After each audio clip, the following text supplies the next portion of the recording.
Hi. Hi. I'm Chelsea. I'm Katie. And who is this? This is Luke. Hi, Luke. Well, please have a seat. Thank you. All right. So, would you like a bottle of water? Yes, please. Perfect. I set that out for you.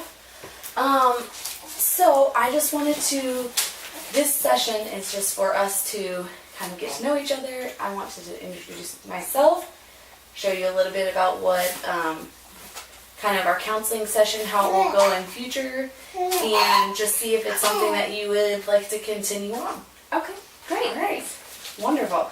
So this is our counseling contract. Okay. So if you just want to look that over, I just wanted to cover some key points on it.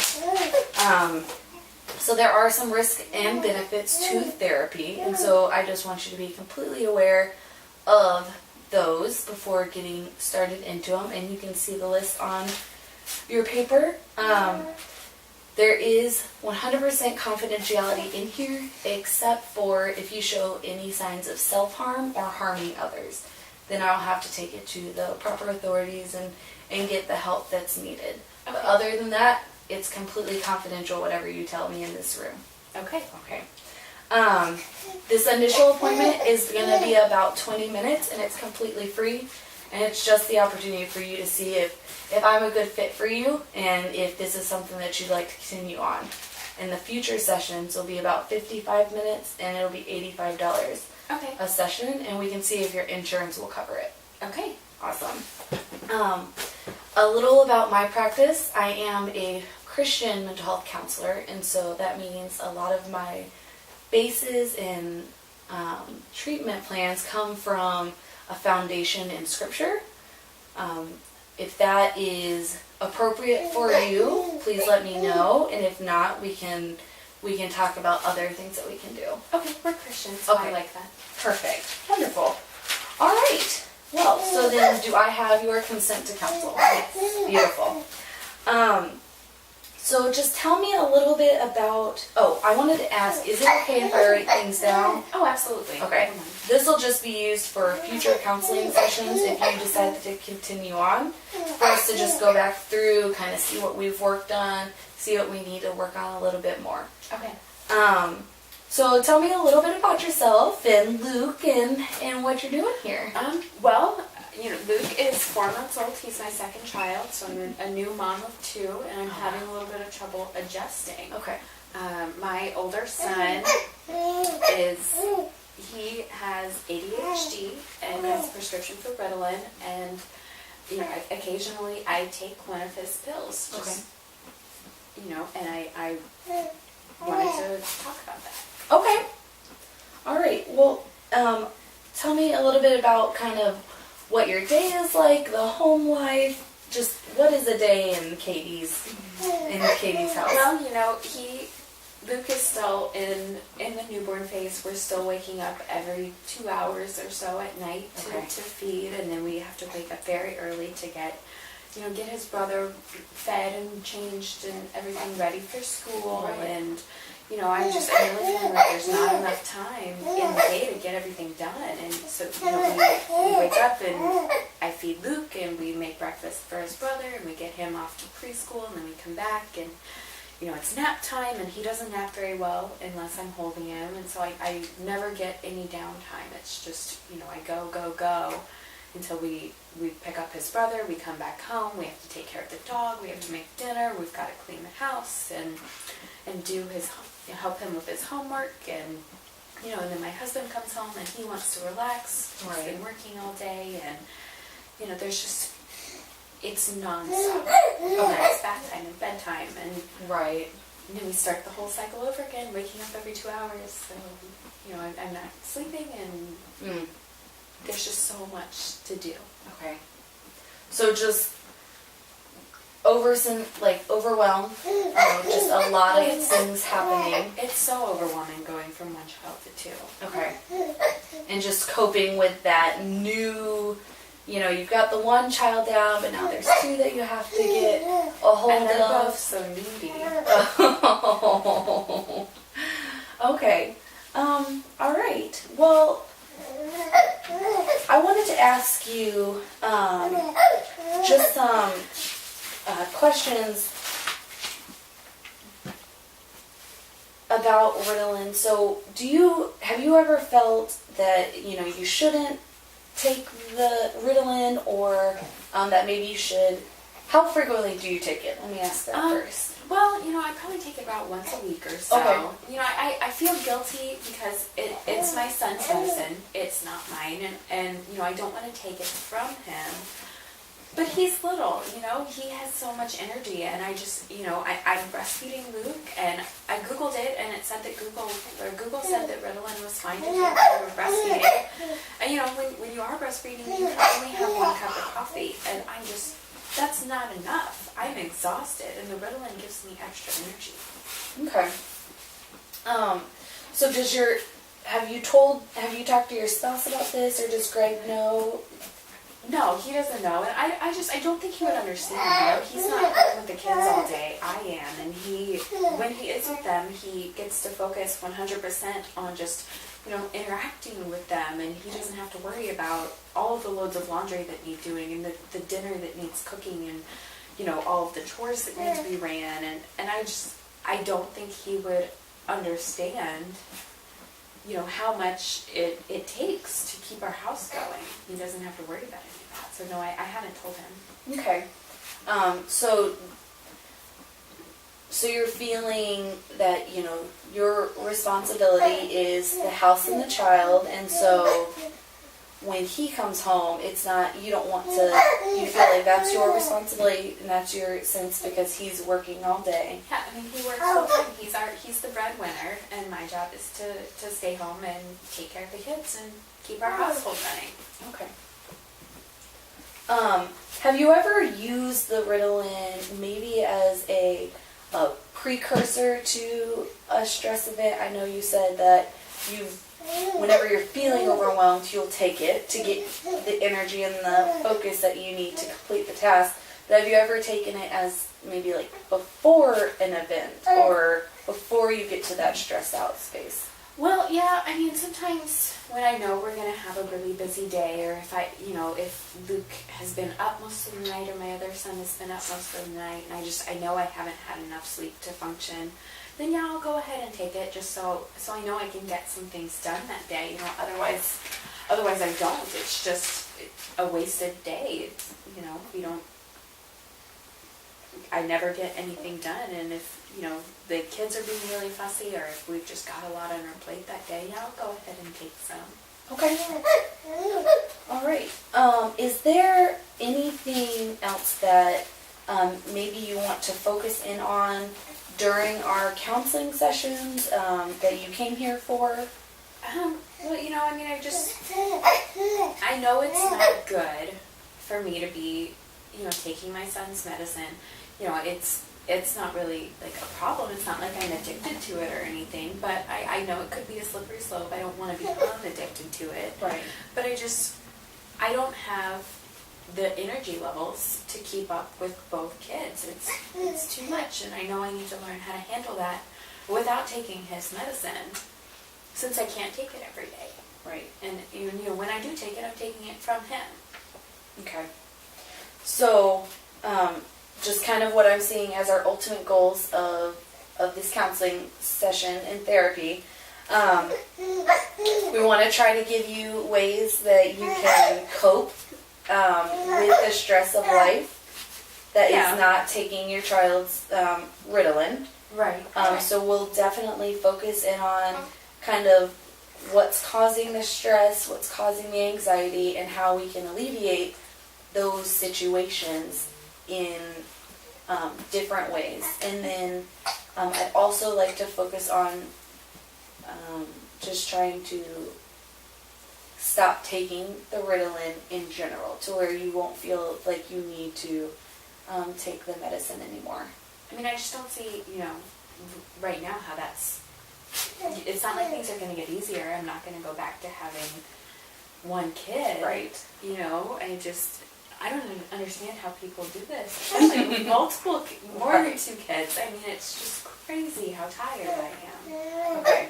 So we'll definitely look into just ways in which you can maybe get your energy up in natural ways, just some some goals for your family on how to maybe better structure the day so that it's not so all-consuming to take care of the children in the household. It's so overwhelming, so demanding. All right. So, excuse me. Nope.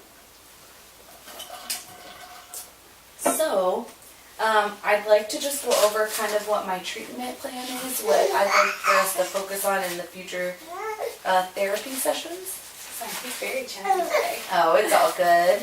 So yeah, we're just happy to be here, aren't we? So, using a non-prescribed prescription drug is illegal. And so we'd always like to try to be legal, right? Like citizens. I mean, it's prescribed to my son. It's right. not like I'm buying them from a Absolutely. dealer off the street. So my goal is to become abstinent from from the prescription drug and from Ritalin. If that is a goal that you would like to have, I have some. Yeah, I mean, like I said, I feel guilty, taking medication from my son. Okay. But, Okay. And then it does seem that you have a little bit of adjustment disorder, which just means that you've had this life change, this new thing happen, and it's just difficult for you to adjust to this new lifestyle. I'd say that's fair, but what mom wouldn't? It's a huge transition. Yeah, it is. So there are some support groups around the city that are available every night of the week, and I'd like for you to start attending one as often as you'd like, but I would prefer at least once a week, just for you to get the support, because I know you said that your husband doesn't know, and I'm sensing that you are not comfortable letting him know. I just don't think he would really get it. Okay. I think he would be mad at me, and I don't want to cause a problem in our relationship. Okay. So this support group will be completely anonymous, and so it would be the opportunity for you to express those feelings with other people who might be going through similar situations, and for you to just kind of hear from them and see how their story is and what they've done to maybe cope with the stressors of their lives. Okay, now would something like that be in addition to seeing you, or would that take the place of seeing you? I would actually like it to be an addition if you're able to. Okay. If you're able to make that time in your schedule, and they've got day sessions and night sessions, and so there's a lot of opportunity for you to go, and I would like for you to do it on top, because although therapy is great, it's only an hour, and an hour in a 7-day week is not a ton of time for you to get that support. And so this would just be another opportunity for you to get some support when you're not here in the therapy session. In these support groups, you'll have the opportunity to just have a sponsor or an accountability partner. And so I'd like for you, either through that support group, or if there's a friend that you think would be able to be there for you, I would just like you to have somebody on call that you could reach out to when you're starting to feel overwhelmed or stressed out, or somebody who could maybe come over and hang out. Right. Exactly. That would be a great tool for you to use throughout your day, just so that you can maybe take that time for yourself to just have a little bit of time, so that you don't feel so pressured and overwhelmed. Okay, that would be nice, because I don't get any time to myself. Yeah. Little ones can be a lot of work, but they are great. So we want to make sure that we keep that positive mother-child relationship, and we don't want you to feel overwhelmed anytime you're around your children.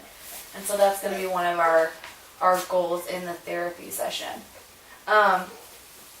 So I would like to just give you a little bit of homework for the next session, if you decide that this is something that you want to continue on with, Okay. I would like for you to write down a list of all your responsibilities, let's say in a week or a day. And so just everything that you feel like is on you to get completed in a specific detail as you're comfortable with, just go ahead and make a list of that. During the next session, have you ever heard of a priority matrix? No. So priority matrix is you just take that list and you rank them in the most important and least important, and then the most urgent and least urgent. How specific should I be? So, although saying I want to build a relationship with my husband is a great general responsibility that you probably do feel is one of your responsibilities, it may be better to be a little more specific and say, I would like to connect emotionally with my husband every night. And so it'll give us a little more traction to handle the situation the more specific that you are. Okay. Do I include things, like I have to change the baby's diaper and feed him and Absolutely. walk the dog? Okay. You want to make sure that everything is on there so that you can really see kind of what your life has. And so then it gives you a realistic viewpoint of what you need to get done. And we can prioritize and rank them so that you can definitely get those things that are most important and most urgent done first, and then work throughout your day and make sure that you're not filling your time with those things that are not important and not urgent, that could maybe fall away and become less stressful for Do you want me to go ahead and rank them, or do I wait and do that with You can start, or we can do it together. That's completely up to you. Okay. All right. So once you start to feel overwhelmed and stressed out, I'd like for you to make sure Luke is in a safe place, either in his car seat or crib or with somebody else holding him. But I'd like for you to take the opportunity to just do some breathing practices where you just take big deep breaths in and big deep breaths out. And this will allow your body to physically calm down, so your heart will stop racing. You'll mentally feel like your head is clearing and that things aren't coming down on you. So I would like you to do that whenever there's a situation that starts to feel overwhelmed and you really feel like things are kind of you're losing a grasp on the situation. Just take that time for you to take deep breaths and just kind of calm your mind yourself, and then you can go back to whatever it is that you were doing. Okay. Okay? All right. So I would love to continue counseling sessions with you. I think it would be very beneficial for you to learn coping mechanisms for your stress and for the new adjustments that you have going on in your life. So if you would you like to continue on with this counseling session? Yeah. How often would I see you? I would like it to be once a week. Okay. If you can't make it that often, we can definitely work on every other week, once a month.